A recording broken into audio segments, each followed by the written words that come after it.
우리는 우리 수준에서 많은 판단을 하면서 삽니다.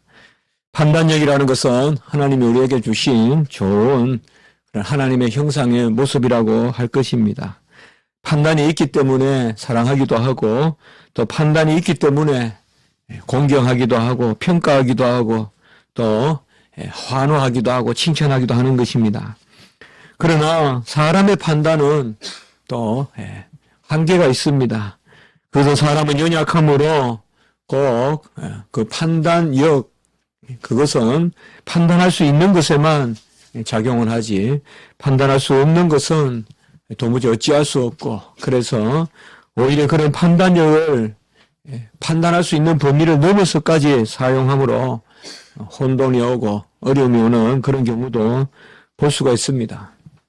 예컨대 자식이 부모를 판단한다는 것은 어렵습니다. 왜냐하면 자식은 부모로부터 낳기 때문에, 그 기원이 부모에게 있기 때문에, 육체적 기원이겠지만은요. 그래서 판단을 다 할 수가 없는 것입니다. 이렇듯이 사람의 판단은 항상 한계가 있고, 또 사람은 연약함으로 성경은 사람이 판단을 할 때에도, 사람이 사람을 판단할 때, 특별히 사람보다 못한 것을 판단할 때는 화폐로 판단하고, 그래서 값을 치르고 사고, 그럴 때는 증언이 필요가 없죠. 그러나 사람이 사람을 판단할 때, 곧 재판할 때는 두세 사람의 증언을 들어야 합니다.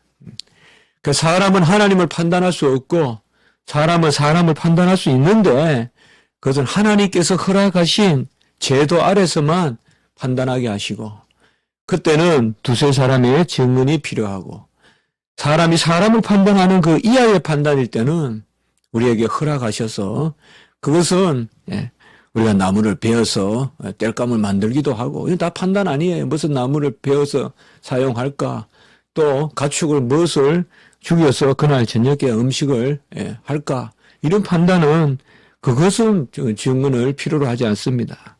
그래서 사람이 사람을 판단한다는 것, 이것은 사실상 처음부터 무리입니다. 왜요? 사람은 다 평등하기 때문에 내가 그 사람을 판단하는 그 순간 그 사람도 나를 판단할 수 있는 그런 주체이기 때문에요.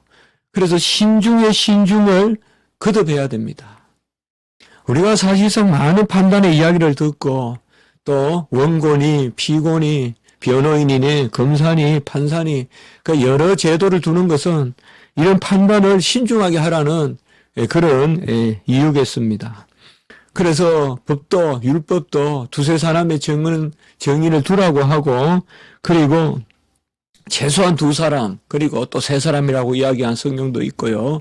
그리고 또한 꼭 상대편의 이야기를 들어보라.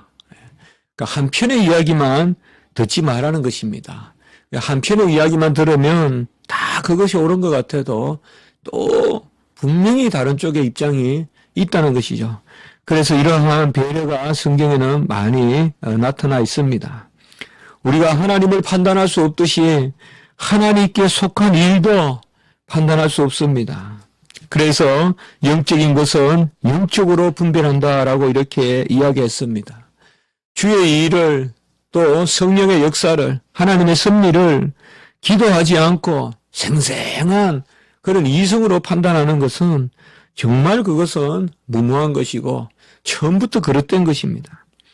영은 영으로 분별하기 때문에 사실 영으로만 온전히 받아들여지고 영으로만 인정되는 것입니다.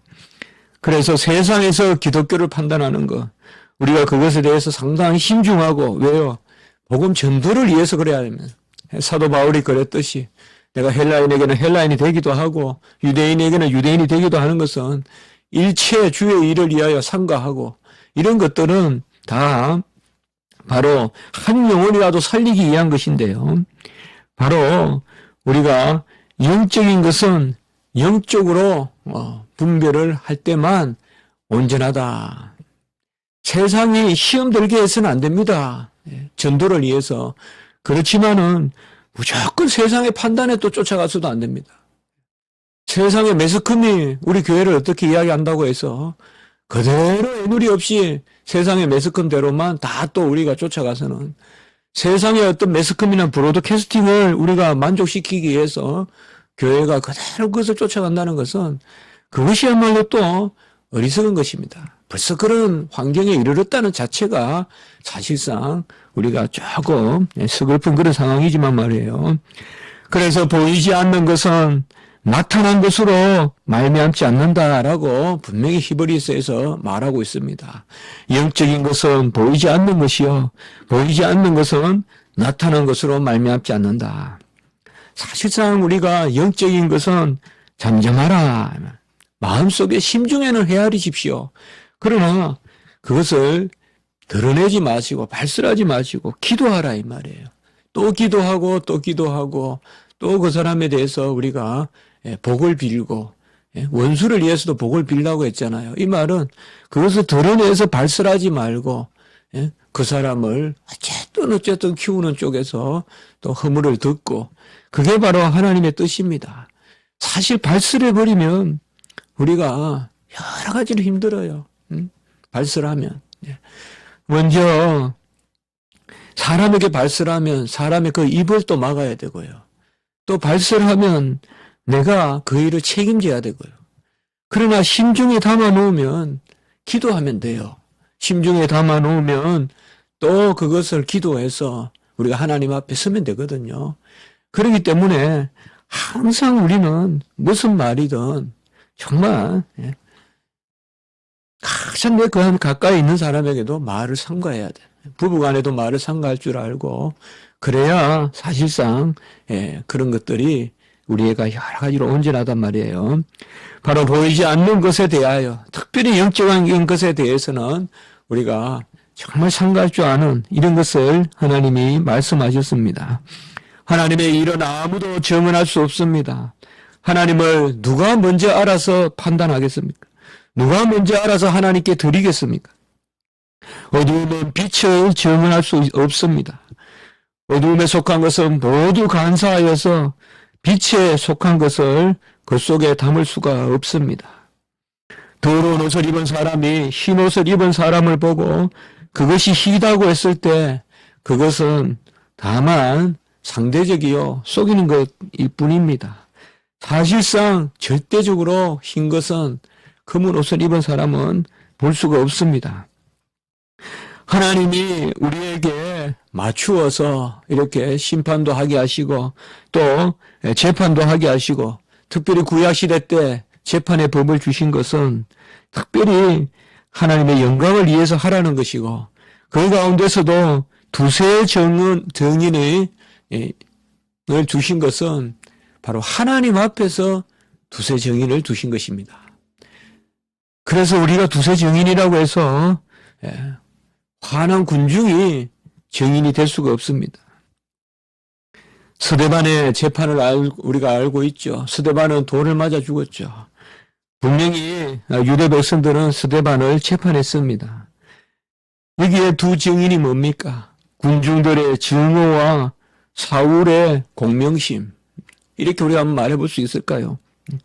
그 군중들의 한한 마음과 그 젊은 사울, 최고의 교법사요, 율법사요, 가마리알의 문화에서 최고의 뛰어난 앞으로 유대인의 지도자가 될 그 사울의 공명심.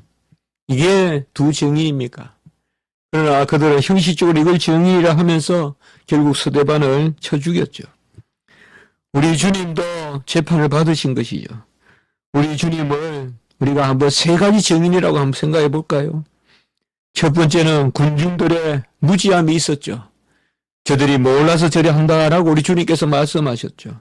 그게 하나의 증인이고 두 번째는 종교 지도자들의 건세와 야욕이 있었죠. 어쨌든 하나님과 대적하려는 종교 야심. 사실 이게 종교인의 야심은 하나님과 대적하는 거예요. 하나님의 섭리를 거스리고 이게 두 번째 증인이고 세 번째 증인은 빌라도의 세속적 치세가 있죠.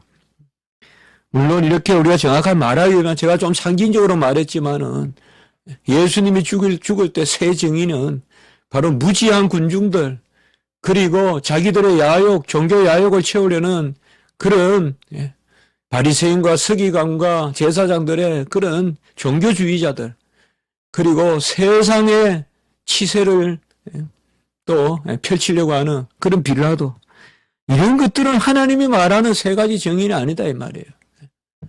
온갖 질투와 시기와 그런 판단을 가지고 100명이 증언해도 1000명이 증언해도 그건 하나님이 원하시는 게 아니다. 하나님 앞에서 구약 시대조차도 그들에게 증언을 허락하신 것은 하나님 보시기에 합당한 증언을 하라. 하나님 앞에서. 그렇기 때문에 하나님을 떠나면 아무 증언도 사실은 필요가 없습니다. 그래서 여러분들 증언할 때 조심하세요. 증언할 때 조심하시고 남을 위해 보증 쓸 때 조심하시고, 보증도 증언이거든요. 왜요? 내가 책임을 져야 되니까 말이에요. 저는 법을 배우면서 보증을 쓰다가 아주 힘든 걸 많이 봤습니다. 판례나 이런 데서. 그러나 그런 사람들이 대체로 다 착한 사람들이에요. 어떻게 할 수가 없으니까 다 믿고 이렇게 보증을 쓰는데, 또 처음에 보증을 쓰게 해달라고 하는 사람이 그렇게 악의가 아니에요. 막 처음부터 사기하려고 보증 써달라고 안 그래요. 처음에는 다 순수해요. 그런데 인간이잖아요. 그 사람이 제가 잘 갚을게요 하지만은 그 사람도 인간인 거로 갚을 상황이 안 되는 거예요. 그러면 이제 뭐예요? 보증서 사람이 책임을 져야 돼요. 그래서 함께 몰락하는 거예요. 그러나 처음에 내가 보증 쓸 때는 그런 몰락이라는 것을 생각을 안 하거든요.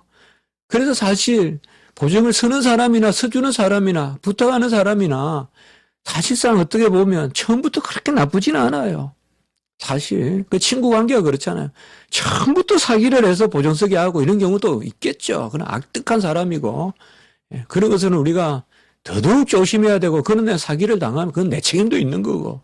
그러나 정말 친구를 보호하려고 보증을 쓰고, 당장 정말 먹을 것이 없어서 집에서 쫓겨나는데 친구가 어떻게 내가 있는데 보증을 안 써주겠냐 하면서 쓰는데 회복이 안 되고 이러면 같이 어려움을 많이 당하죠.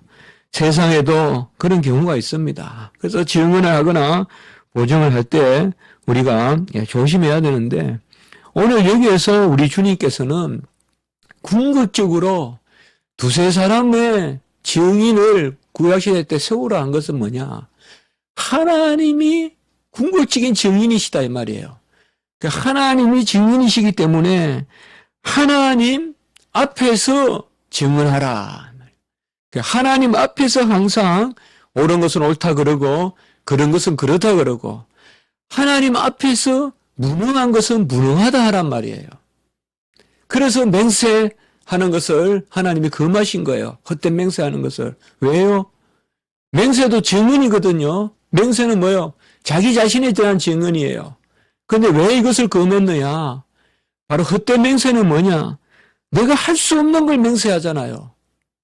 하나님 앞에서 맹세할 수 있나요, 우리가? 우리 잠시 후도 알 수가 없잖아요. 그래서 맹세는 하나님 앞에서만 할 때, 그래서 결국은 서원만 우리는 해야 돼요. 서원 외에 맹세는 다 하지 말아야 돼요. 그건 헛된 맹세예요. 서원은 뭐예요? 하나님에 대한 믿음이에요. 하나님이 하시겠다는 서원을 하란 말이에요.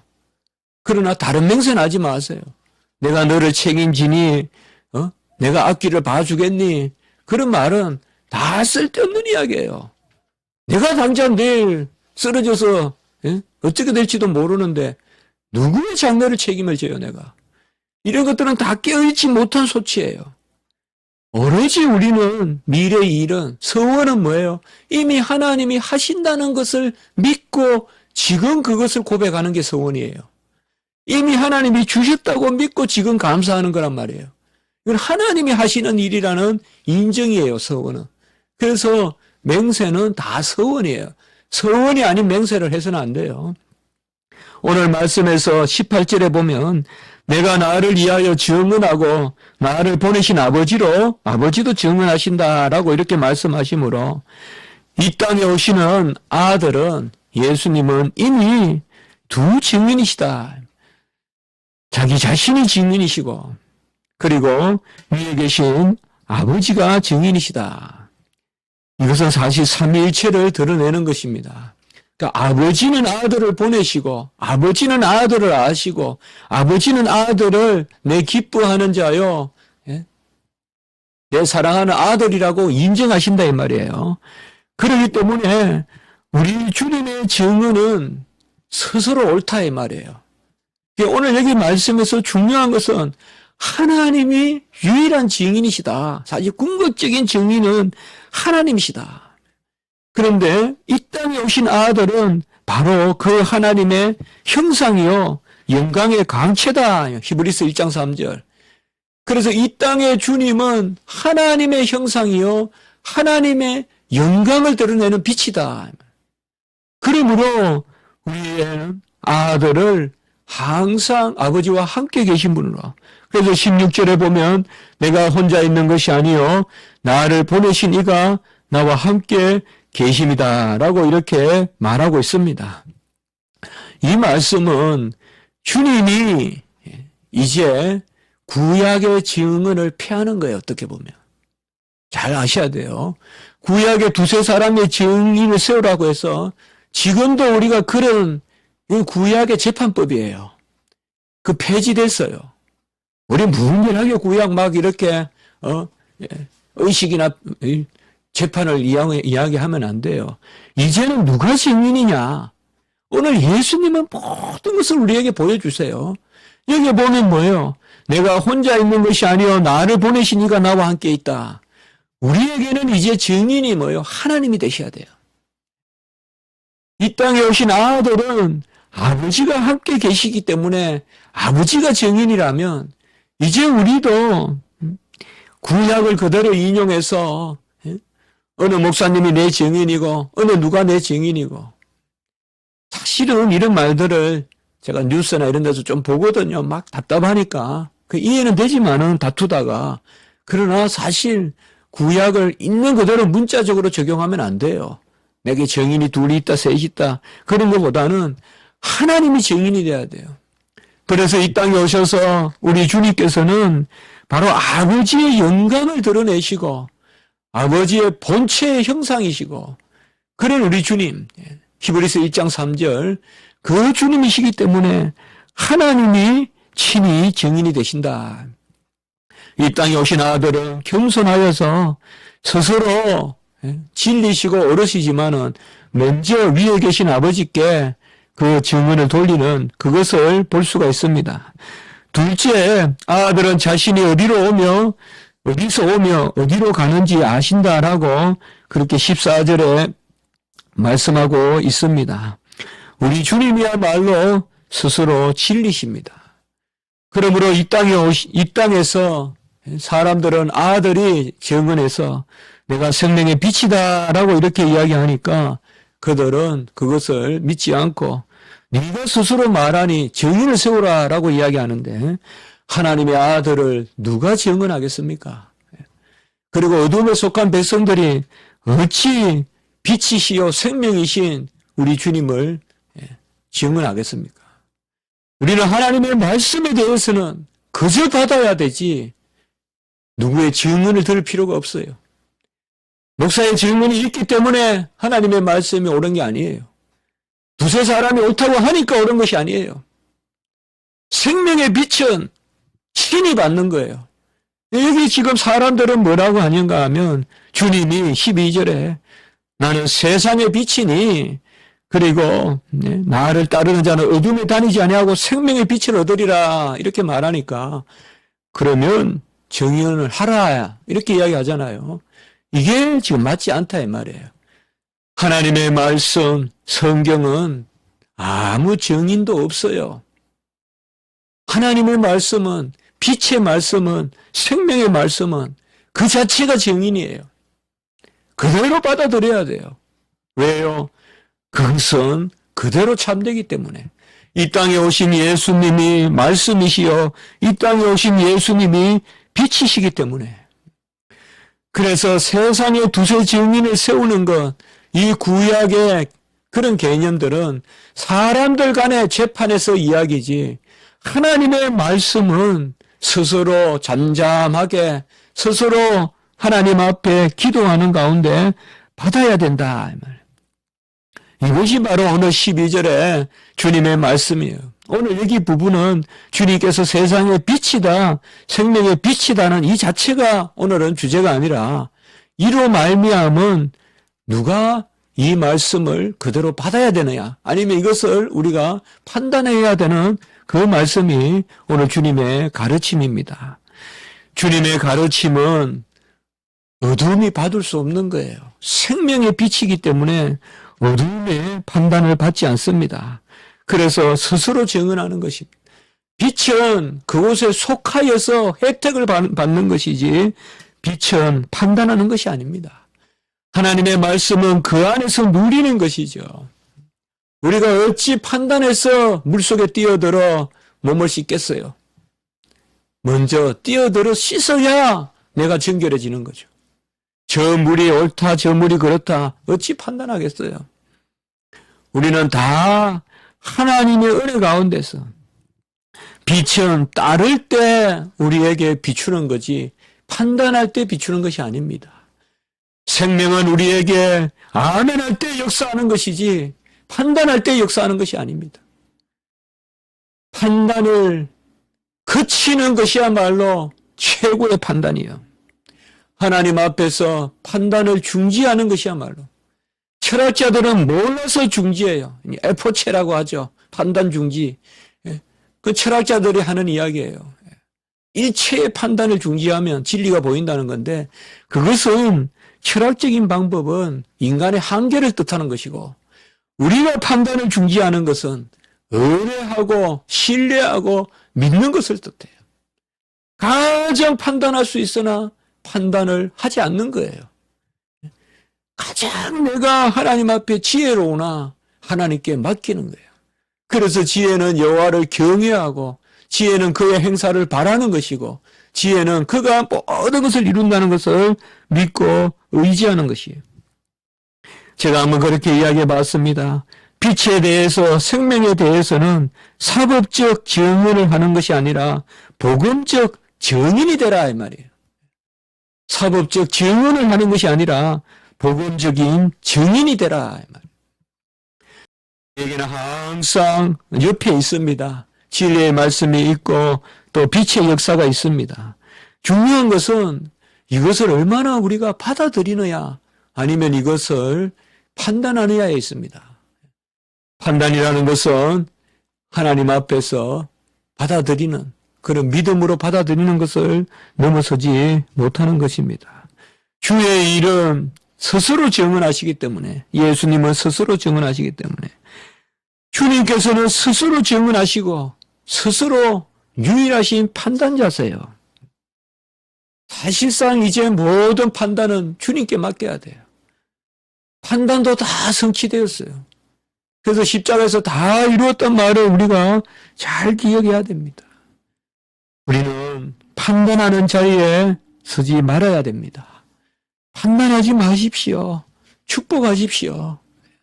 판단하지 말고 눈물로 그 사람을 위해서 축복하십시오. 기도하십시오. 판단해서 뛰어난 사람 아무도 없습니다. 축복해서 뛰어나지 않을 사람 아무도 없습니다. 축복하면 다 세워주십니다, 하나님이. 판단하면 다 내 밑으로 내려옵니다. 판단해서 온전한 거 없습니다. 판단해서 공존할 사람 아무도 없습니다. 하루에 한 가지만 판단해 보세요. 365가지 판단해 보세요. 10년이면 3000가지예요. 어떻게 살겠어요? 어떻게 10년, 20년, 30년 살겠어요? 판단하면 못 살아요. 덮어줘야 돼요. 주님도 판단하지 않는다 그랬어요. 15절에 보세요. 너희는 육체를 따라 판단하나 나는 아무도 판단하지 아니하노라. 사실상 너희들 정말 판단 안 해야 될 너희들 이렇게 판단하는데 정말 판단해야 될 나는 참고 있다 이거예요. 얼마나 간절한 말씀이에요. 정말 얼마나 우리가 바라봐야 될 우리 주님이세요. 얼마나 세상을 손가락질하고 판단하고 말이에요. 조금이라도 더 앞서가면 어쨌든 제가 봐서 우리나라의 최고 병폐는 똑똑한 사람을 가만히 놔두지 않는다는 거죠. 그래서 무슨 문인들이 글을 잘 써도 문인들이 서로 비판하고 말이에요. 고은 시인이 그 노벨상 사실상 뒤로 해가지고 또 자격 없다고 하니 우리나라 사람이 그렇게 이야기하고요. 정말 그래서 뭐 이렇게 인재가 잘 자라기 어려운. 제가 봐서는 외국에 이렇게 다니다 보면 정말 우리나라 사람들 똑똑하거든요. 뛰어나고. 한 사람 한 사람은 그냥 뭐 당할 사람이 없어요. 부지런하거나 또 손재주나 또 생각이나 그리고 또 정도 많아요. 아직 리더십도 있어요. 아주요. 그래서 벌써 딱 외국인들하고 달라요. 어느 단체든 가면 딱 그냥 다 회장하고 앞에 나서서 외국 사람들하고 만나도요. 근데 여는 뭐냐? 그런 사람이 두 사람 있으면 안 된다 이거예요, 거기에. 한국 사람이. 한 사람만 있으면 괜찮은데. 이제 그런 것들을 우리가 생각하는데, 그러면 판단이 두려워서 일 못하느냐? 그것이야말로 우리가 인생을 허비하는 거예요, 여러분들. 주님은 판단이 두려워서 일 안 하신 거 아니에요. 우리는 어떻게 보면 세상에 판단 받아야 돼요. 그게 핍박을 받아도 복이 있다는 거예요. 그러나 가만히 보세요. 주님은 판단하지 않습니다. 주님은 판단을 거치시고 15절에 너희는 육체를 따라 판단하나 나는 아무도 판단하지 아니하노라. 16절에 보면 내가 판단하여도 판단이 옳다. 내 판단이 참되다라고 이렇게 말하고 있습니다. 주님은 판단하실 수 있으나 판단하지 않고 우리는 판단해서는 안 되는데 판단한다는 것입니다. 이 새벽에 우리가 하나님 앞에 또 회개하는 심령으로 또 소망하는 심령으로 우리가 하나님 앞에 정말 우리가 즐거워합시다. 최고 음악을 잘하는 사람이 내 옆에서 피아노를 치주면 얼마나 즐겁겠어요. 그러나 판단을 하면 그 사람은 내 옆에 있을 수 없어요. 최고 문학을 잘하는 그런 사람들이 내 옆에서 시를 읽어주면 얼마나 아름답겠어요. 그러나 내가 판단하면 그런 사람이 내 옆에 있을 수가 없어요. 다 떠나가요. 그래서 판단하는 사람은 결국은 뭐예요? 고립되고 저급해지고요. 그런 거 많이 봅니다. 저도요. 네. 정말 판단하지 않고 수용하면 많이 누리더라고요. 많이 누려요. 온유한 자가 복이 있고 기업이 크다는 것은 맞거든요. 따지는 사람은 자기는 옳은데 아무 부요함이 없어요. 고립돼요. 그냥. 백지에 혼자 그려놓은 가로수 같아요. 뒤에 배경이 없어요. 그러나 판단하지 않고 어울리고 받아들이고 또 그 사람이 좀 내 마음에 안 맞아도 기도하고 그러면서 내 자신도 보고 오늘 주님은 우리에게 그렇게 말씀하고 있습니다. 주님은 생명의 빛이고 또 세상의 빛이라 우리가 판단하기보다 그것을 받아들이고 특별히 우리는 하나님의 일에 속한 것은 판단하지 말고 이웃을 사랑하고 끝까지 오늘 우리가 성례를 거행할 텐데 성찬식을 거행할 텐데 자기 자신을 주시기까지도 하신 그 주님을 생각하면서 말씀 이런 거는 판단하지 말고 받아들이세요. 누가 뭐라 그래도 성경 말씀은 또렷하게 판단하지 말고 받아들이세요.